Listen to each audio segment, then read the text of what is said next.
Glória a Deus. O tema de hoje, que nós vamos estar falando um pouco, é sobre a identidade. A identidade do remanescente. E se eu fosse para fazer uma pergunta para vocês responderem, qual seria a identidade do remanescente? De todo o conhecimento que você tem da palavra de Deus, do conhecimento que você tem do livro do Apocalipse, que eu sei que você tem, o que você destacaria como a identidade do remanescente? Quando foi me feita essa pergunta, eu fui tentado a ir no verso 12, Apocalipse 14, verso 12, que é um texto muito conhecido para a gente, né? Apocalipse 14, verso 12, que diz o seguinte: aqui está o quê? A perseverança dos santos, os que guardam e têm a fé em Jesus. E se você pensou como eu a princípio, você também não está errado, tá bom? Porque quando a gente vai analisar todo o capítulo 14 do livro do Apocalipse, ali nós encontramos de fato a identidade do remanescente. Mas eu gostaria de trazer um enfoque um pouco, não muito tradicional, pode-se dizer assim, sobre essa identidade do remanescente. E nisso a gente vai falar sobre 3 verdades sobre o remanescente: o centro, a razão e o propósito. Então, praticamente hoje nós vamos nos dedicar aí a tentar um pouco compreender essas 3 verdades sobre o remanescente: o centro, a razão e o propósito. E por isso eu convido você aí a acompanhar comigo na leitura. Eu acredito que sua Bíblia já está aberta em Apocalipse 14. Você que está nos acompanhando de casa também, não pode, né? Estudar a Bíblia, inclusive o livro do Apocalipse tem Bíblia, né? Então, pega lá a sua Bíblia, abre lá em Apocalipse 14, e nós vamos ler os versos de 1 a 5. Que geralmente quando a gente estuda o livro de Apocalipse, verso 14, a gente pula essa parte, né? A gente vai lá para a tríplice mensagem angélica, né? A partir do verso 6. Mas hoje a gente vai fazer diferente. A gente vai ler do verso 1 ao verso 5. Tá bom? Encontraram aí? Maravilha. Então vamos lá, acompanhem comigo. Olhei e eis o Cordeiro em pé sobre o monte Sião, e com ele 144.000, tendo na fonte escrito o seu nome e o nome de seu pai. Verso 2. Ouvi uma voz do céu como voz de muitas águas, como voz de grande trovão. Também a voz que ouvi era como de arpistas, quando tange a sua harpa. Deve ser uma coisa maravilhosa, né? Entoavam um novo cântico diante do trono, diante dos 4 seres viventes e dos anciões. E ninguém pôde aprender o cântico, senão os 144.000 que foram comprados na terra. São estes os que não se macularam com mulheres, porque são castos. São eles os seguidores do Cordeiro, por onde quer que ele vá. São os que foram redimidos entre os homens, primícias para Deus e para o Cordeiro. E não se achou mentira na sua boca, não tem mácula. O interessante é que eu também fui tentado, ao ler essa primeira parte, a tentar talvez sair do foco do capítulo 14 que João, ele quer nos chamar a atenção. E talvez vocês também foi chamado a atenção por esse tema, os 144.000. Tema esse que na teologia existe uma discussão, né? Se é literal, se é simbólico, se é real, se é figurado, né? Se já tem esse número, se não tem. Será que vai ser no Armagedon? Não vai ser? É uma discussão infinita em relação a essa questão. Só que, na realidade, eu não quero gastar muita energia discutindo sobre o que de fato representa esses 144 mil? Se ele é simbólico ou se ele é literal? Eu não quero gastar muita energia em relação a isso.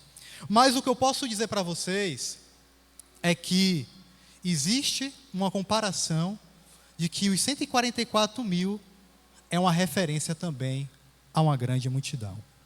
E por que eu estou dizendo isso? Se você acompanhar comigo aí, por gentileza, vá no capítulo 7 do livro do Apocalipse, você vai entender o que eu estou dizendo. No capítulo 7, se eu não me engano, é a primeira vez onde aparece no Apocalipse a referência aos 144 mil. E nós vamos reparar aqui 2 versos em especiais. O primeiro vai ser o verso 4. Acompanhe comigo na leitura. Apocalipse, capítulo 7, verso 4. Então ouvi o número dos que foram selados, que era 144 mil, de todas as tribos dos filhos de Israel. E aí você já sabe, né? João vai começar a relatar, e 12 mil de tal tribo, 12 mil de tal tribo, 12 mil de tal tribo. E quando fecha todas as 12 tribos, e os 12 mil, a soma dá 144. Existe sim pessoas que acreditam que esse número é um número literal. E que Deus, Ele, nos últimos dias, nos finais dos tempos, próximo ali à grande batalha do Armagedon, Deus há de selar 144 mil pessoas. E essas pessoas é o grupo de salvos. Então, é um grupo limitado. Só que, quando a gente faz uma leitura, talvez não muito atenciosa, a gente percebe que pode dar até margem para isso. Mas você percebe que João, primeiro, ele não vê, ele ouviu. Novamente, o verso 4. Então, ouvi o número, foram selados os 144 mil.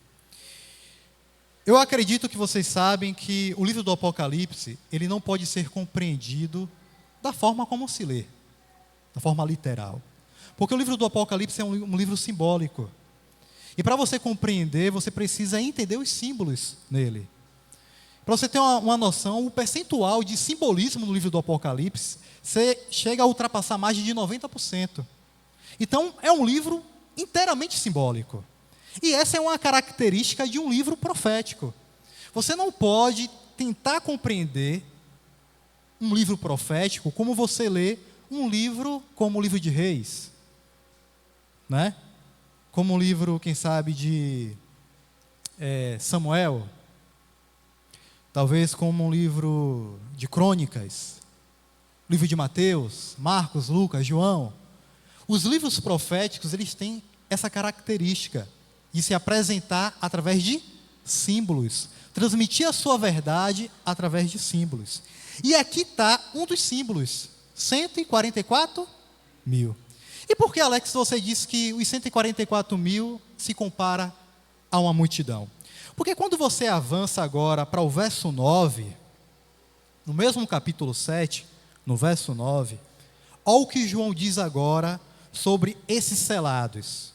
Depois destas coisas, vi, agora ele vê, vi e eis que grande multidão que ninguém podia enumerar, de todas as nações, tribos, povos, línguas, em pé diante do trono e diante do Cordeiro, vestido de vestiduras brancas, com palmas nas mãos. Ao verso 10 ele fala: e clamavam em grande voz, dizendo: ao nosso Deus, que se assenta no trono e ao Cordeiro, pertence a salvação. Perceba que a princípio João, ele ouve o número, mas depois que ele se volta na visão, ele vê.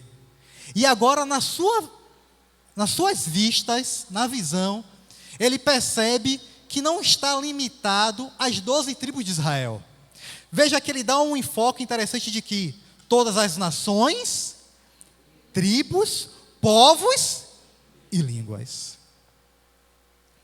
Então, para morrer esse assunto, os 144 mil é uma grande multidão.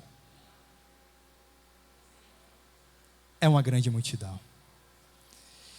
E o objetivo nosso hoje é cada vez mais fazer parte dessa grande multidão, do povo selado de Deus. Então, os 144 mil é uma grande multidão, tá bom? E agora nós vamos ver sobre essa questão do centro, que é o nosso primeiro ponto. Lembra as 3 verdades sobre o remanescente? Centro, razão e propósito. Vamos ver o primeiro, o centro. Qual é o centro dessa verdade do remanescente? Muitas vezes, quando nós estudamos o livro do Apocalipse, nós cometemos muitos erros, talvez por conta de a gente acabar dando ênfase em algumas coisas que são importantes, mas que não é de fato o principal. E por que eu estou falando isso? Geralmente, quando se fala no livro do Apocalipse, a gente lembra muito de besta, né? Dragão.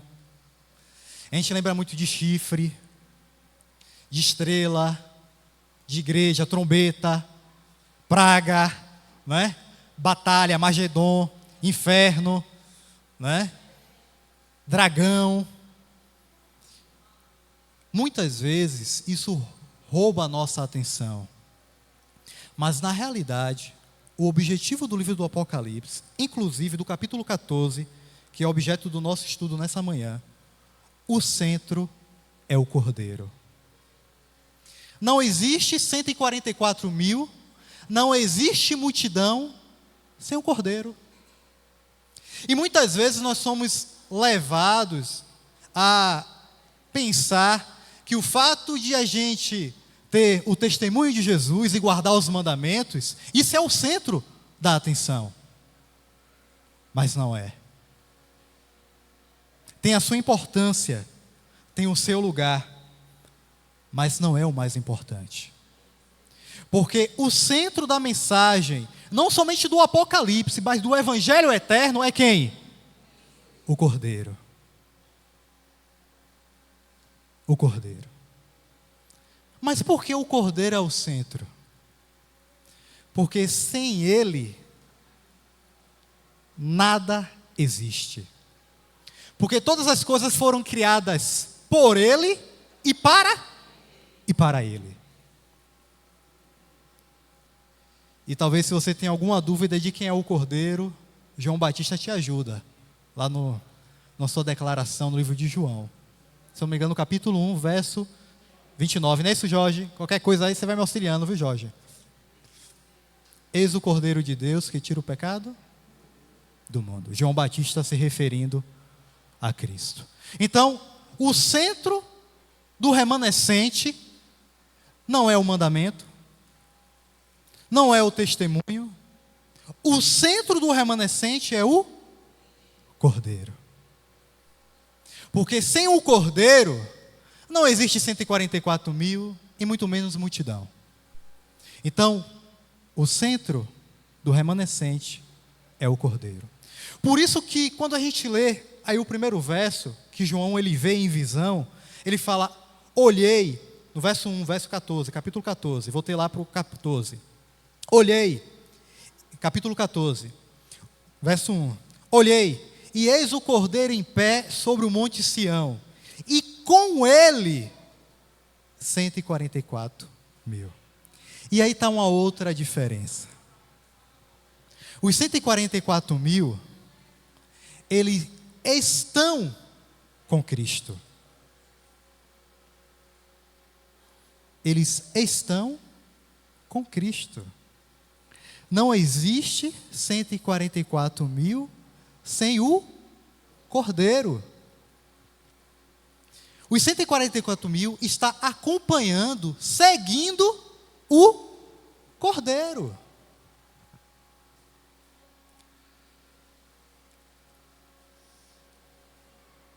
E os 144 mil é apresentado como as primícias do Cordeiro.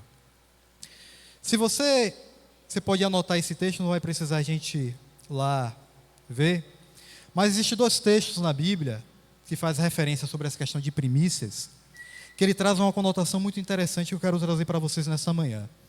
Que é o seguinte, que primícias é uma referência a algo que é dedicado. E o texto de referência eu cito para vocês Jeremias capítulo 2, verso 3, você pode anotar aí, e Tiago capítulo 1, verso 18. Que as primícias é algo que é dedicado. Jesus Cristo, quando ele morre e ressuscita, Jesus Cristo, ele está agora à destra do Pai, intercedendo por mim e por você. Lá na epístola, ou é de Pedro ou é de João, aí Jorge vai ter que me auxiliar. Lá ele diz, filhinhos meus, acho que é 1 João, né? 1 João 2, 22? 1 João 2, 1 e 2. Pronto. E lá diz o texto, filhinhos meus, essas coisas vos escrevo para que não pequeis. Mas, se todavia alguém pecar, nós temos um advogado junto ao Pai, Jesus Cristo, o justo. Você percebe que, se a gente tirar o cordeiro de cena, nós estamos perdidos? Porque eu te pergunto, quem é que não peca? Será que existe algum pecador na face da terra, Jair?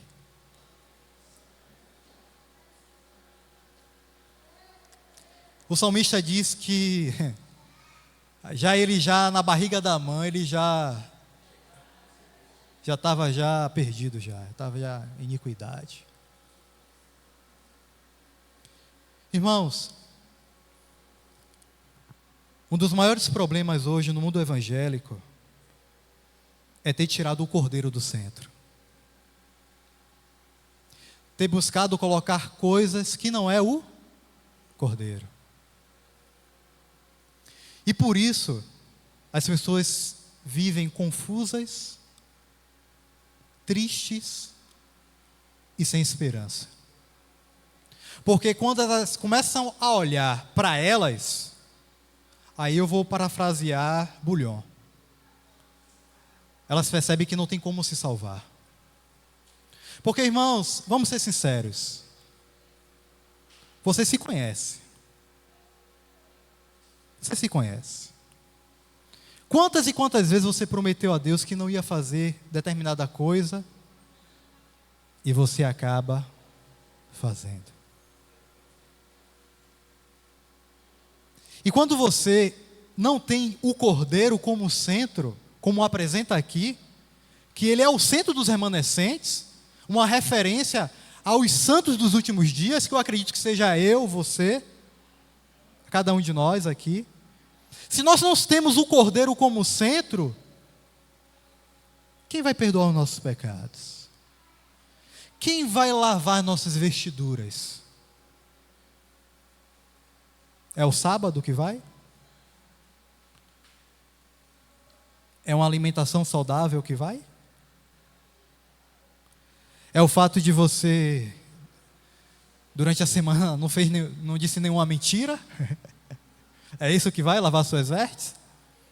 Irmãos, nós somos muitas vezes inclinados a imaginar que o que nós fazemos vai ser o suficiente para nos salvar, e não vai ser. Porque o objeto de culto, de salvação, é o Cordeiro. João 3,16 diz, porque Deus mandou o seu único Filho unigênito a este mundo, para Ele morrer por todo mundo. Mas só vai se salvar aquele que crê. O amor de Deus, ele é incondicional para todos. Por isso que Ele enviou o seu Filho para morrer por este mundo. Mas a salvação, existe uma condição. E a condição não é sábado. A condição não é uma alimentação saudável. A condição não é você guardar os mandamentos. A condição é Cristo. Cristo. Cristo, o Cordeiro. Por isso que cada um de nós Jesus Cristo está à destra do trono do Pai, oferecendo a mim e a você como primícias ao trono de Deus.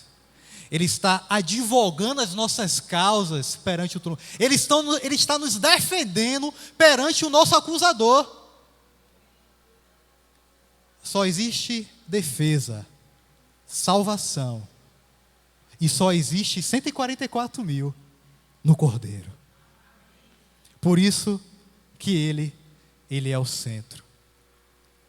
E qual seria a razão da verdade do remanescente? A razão da verdade do remanescente é que eles foram comprados da terra e tiveram as suas vestiduras lavadas, e que agora a salvação é dada para eles. A razão dos remanescentes na profecia bíblica é que eles reconhecem quem eles são. Ele sabe quem ele é. Lembra lá da carta à Laodiceia? Eu conheço você. Eu sei quem você é. Você pode até achar que está vestido, pode achar que está enxergando, pode achar que está abastado, rico, mas eu sei quem você é.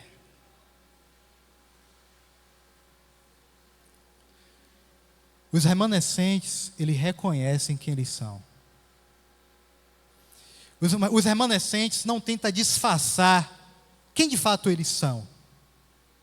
Eles têm a plena consciência de que eles são pecadores, de natureza caída. E por conta disso, o destino para isso é a morte. E morte eterna. Os 144 mil, os remanescentes, eles têm a plena consciência quem eles são, de que eles não são melhores que ninguém. E aí a gente pode cair em um terrível pecado. E quando eu falo nós, eu me refiro a eu e você que somos adventistas do sétimo dia. Porque quando eu disse, quando a gente pergunta como identificar o remanescente, a gente de cara muitas vezes vai lá em Apocalipse 14, verso 10. Os que guardam os mandamentos, e tem um testemunho, aí vai em Apocalipse 19, 10, né, Jorge? E o testemunho de Jesus é o quê?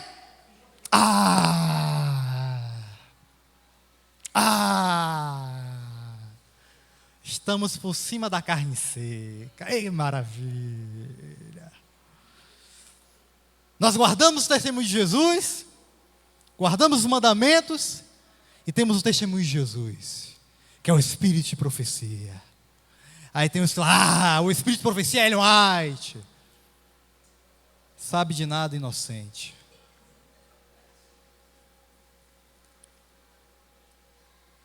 Sabe de nada, inocente. Ellen White, irmãos, não é o espírito de profecia.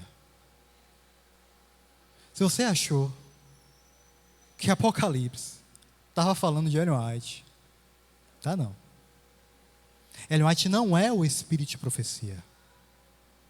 Ellen White foi concedido a ela o espírito de profecia. Mas Ellen White, ela não é o espírito de profecia. Há uma grande diferença nisso. Uma tremenda diferença nisso. Porque nós compreendemos que Ellen White, ela foi uma serva do Senhor, Ela recebeu visões. Através dela, Deus orientou e orienta até hoje o seu povo. Mas Ellen White, irmãos, não é o espírito de profecia. Ellen White foi concedido a ela o espírito de profecia, porque o espírito de profecia é o testemunho de Jesus, é a fé em Jesus. Muitas vezes a gente dá muita ênfase ao espírito de profecia como Ellen White, Mas na realidade a ênfase é a fé em Jesus. Nós costumamos sempre tentar tirar Cristo do centro, e por isso que as coisas não dão certos. É por isso que nós vivamos desanimados, tristes, decepcionados. Qualquer coisa, não vou mais para a igreja. Qualquer coisa, não, que o pastor pregue, ele é pago para isso. Por quê, irmãos? Porque o Cordeiro não é o centro em nossas vidas. Outras coisas boas, sim, são coisas boas, mas está no lugar indevido. Existe uma canção dos Arautos do Rei que diz: se Cristo não for o primeiro, não é mais nada. E uma das grandes artimanhas de Satanás é fazer com que você coloque no lugar de Cristo coisas boas. Acabe tirando o Cristo do centro das suas vidas, mas colocando coisas boas. E eu vou citar algumas aqui. A família é uma coisa boa? Mas é o centro da nossa fé? A alimentação saudável é uma coisa boa? Mas é o centro da nossa fé?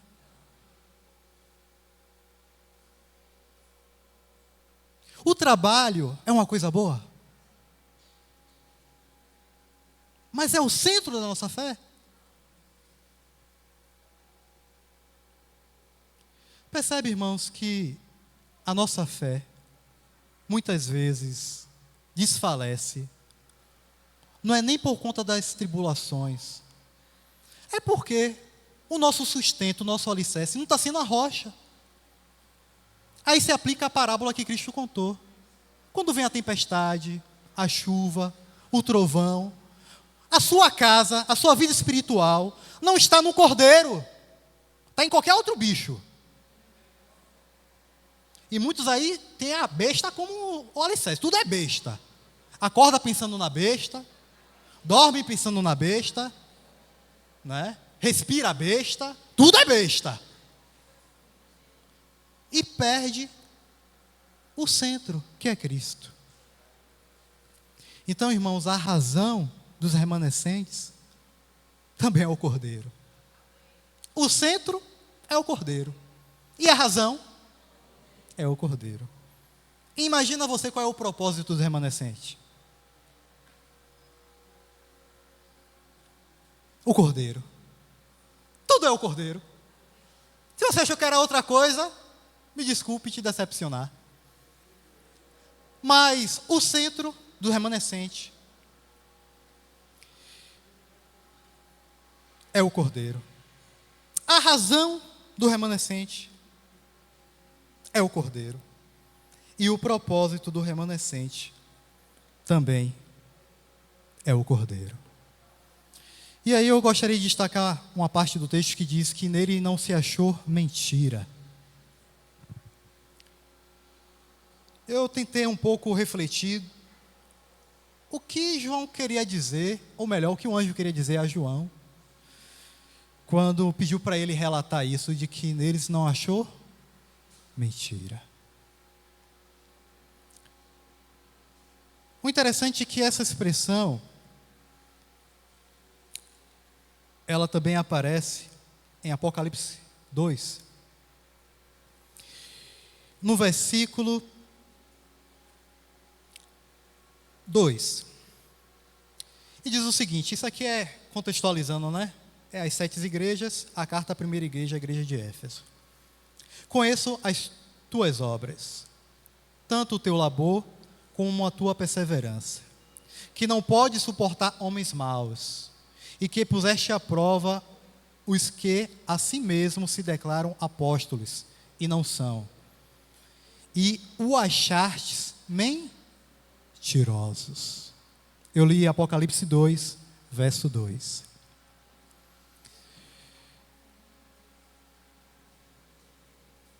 Uma das críticas feitas à igreja de Éfeso é que eles haviam abandonado o primeiro amor. Mas Deus, Ele faz um elogio à igreja de Éfeso. E o elogio feito à igreja de Éfeso é que eles conseguiam identificar aqueles que diziam que eram, mas não eram.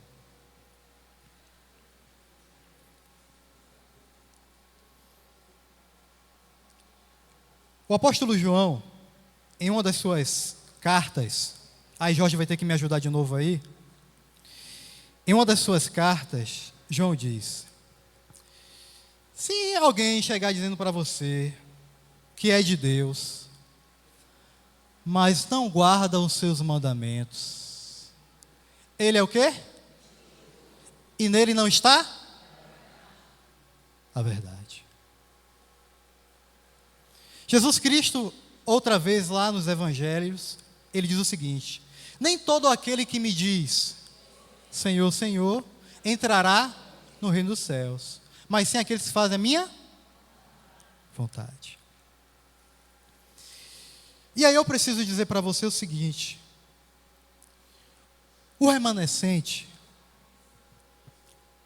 ele tem a sua vida transformada pelo Cordeiro. E o que caracteriza o Cordeiro é o amor. Se o amor caracteriza o Cordeiro, o amor tem que estar presente no remanescente. Se o amor não está presente naquele que se diz remanescente, ele não é remanescente. Certa vez Jesus Cristo ele diz o seguinte: olha, vão identificar vocês quando vocês amarem uns aos outros. E talvez, irmãos, esse seja o nosso maior desafio. Muitas vezes a gente acha que mudar a alimentação é um grande desafio. Às vezes a gente acha que guardar o sábado, que é um dos mandamentos esquecidos, e de fato é, né? A gente acha que esse é um dos grandes desafios. Mas não é. O grande desafio dos remanescentes é permanecer no amor de Deus. E não é simplesmente no amor no sentido vertical, só para cima, né? Não, se eu estou com Deus, que o resto, estou com Deus, que o resto, estou indo para a igreja, que o resto, eu estou lendo a minha Bíblia, que o resto, não sabendo que o resto é uma referência ao remanescente. Você que não sabe, resto é uma outra palavra para o remanescente. Irmãos, Cristo já dizia: o que cumpre o mandamento é o amor. O amor para com Ele e o amor para com o próximo. E como tem sido difícil amar o próximo. Em um mundo em que cada dia mais o amor está se esfriando, seja em qualquer lugar, a cada dia há um grande desafio dos remanescentes amar.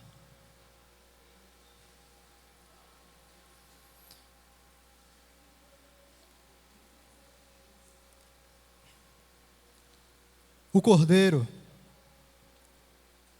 ele foi imolado, sacrificado. Mas hoje nós aguardamos não apenas o Cordeiro, mas o leão da tribo de Judá. E existe uma diferença. Existe uma diferença. O Cordeiro, ele é identificado com algo muito manso, não é? Tranquilo, um animal, né? Inocente, sujeito a qualquer coisa. Mas o leão não. O leão não. Cristo, ele vai vir como o leão da tribo de Judá. E sabe por que ele vai vir como o leão da tribo de Judá? E depois João vai dar outras nomenclaturas como o Senhor dos Senhores, Rei dos Reis. Sabe por que ele vai vir com essa nomenclatura? Porque na realidade hoje, ele está fazendo um censo para uma guerra. Se você for em Números, deixa eu ver se eu anotei aqui o número, mas você pode anotar aí. Se você for em Números capítulo 31, verso 5, você vai perceber que a partir dali, o povo ele começa a fazer um censo, sempre antes de começar uma guerra. Sempre antes de começar uma guerra, os líderes de Israel chamavam ali os principais cabeças de cada tribo e falavam: olha, vê quantos homens nós temos aí para a batalha, porque a batalha está chegando. A gente tem que saber quantos tem. E quando João é revelado a ele um número, João pegou a ideia de que uma batalha se aproxima. E Cristo está separando o seu exército.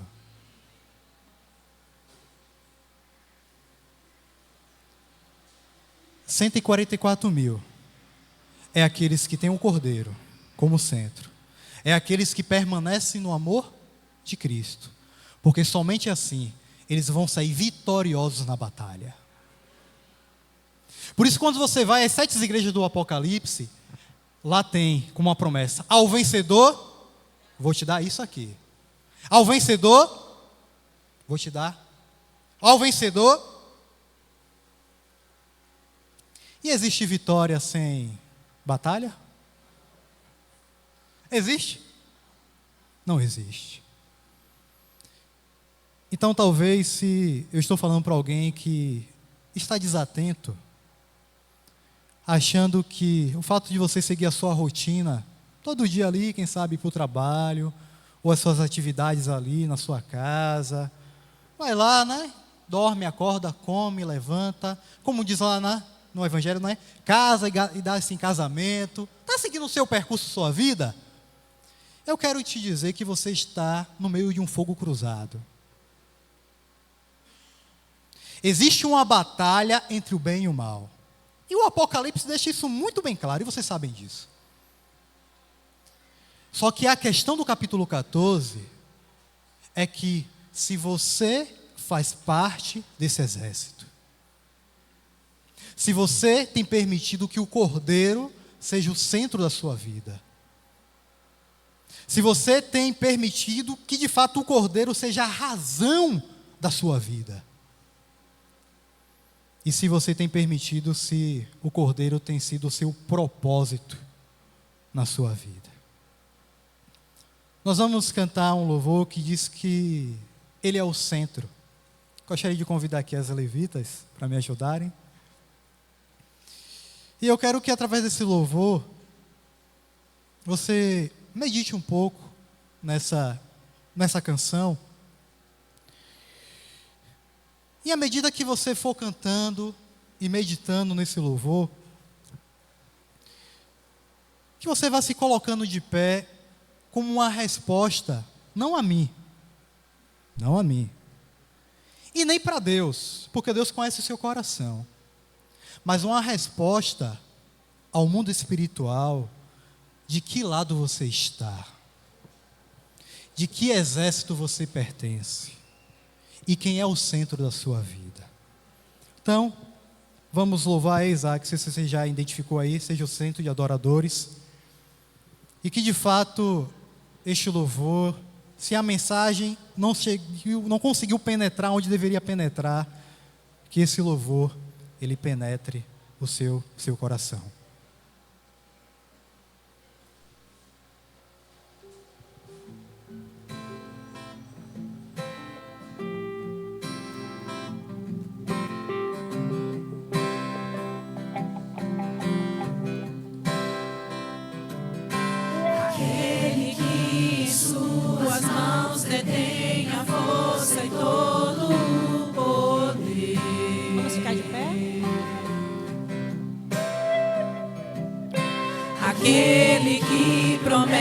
promete a vida eterna a todo que nele crê.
Aquele que em suas mãos detém a força e todo o poder.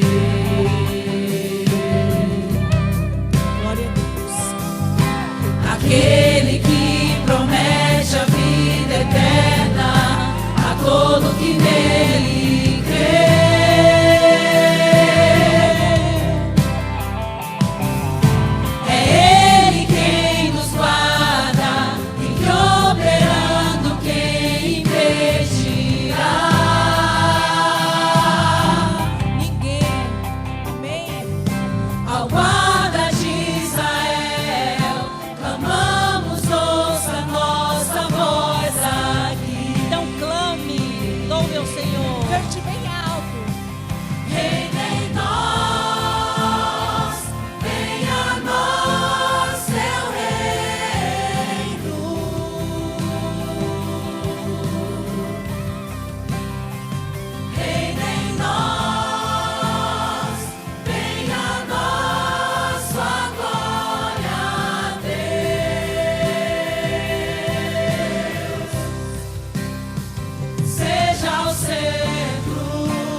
Seja Deus. Amém, Jesus.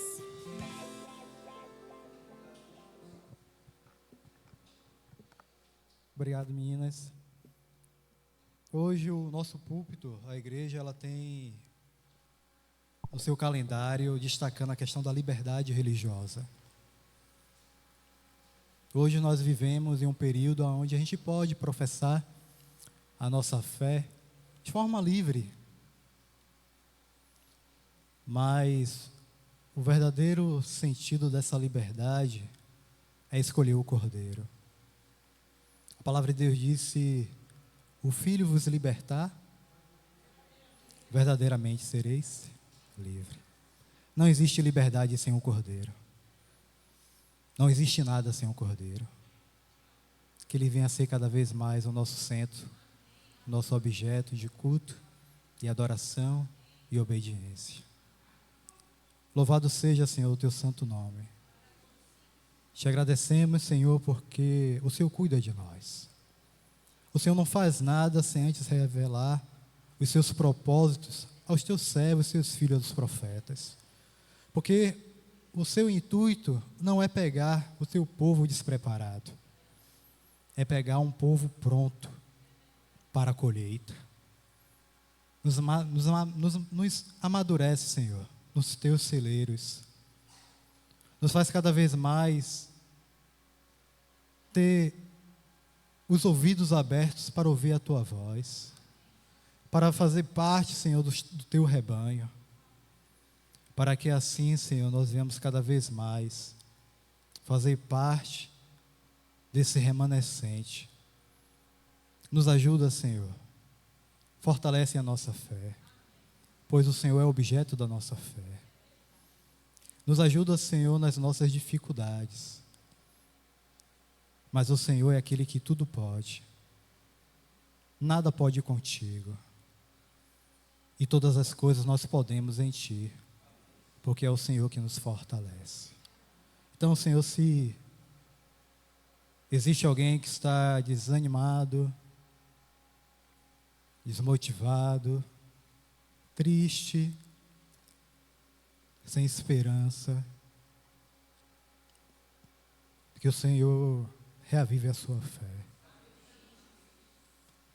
para que assim eles tenham a certeza que com o Cordeiro nós somos mais que vencedores. Obrigado, Senhor, pela essa manhã abençoada, que essa bênção se estenda durante todo esse dia a cada um de nós e durante toda a semana e até que venha o Teu reino. Nós oramos em nome de Jesus.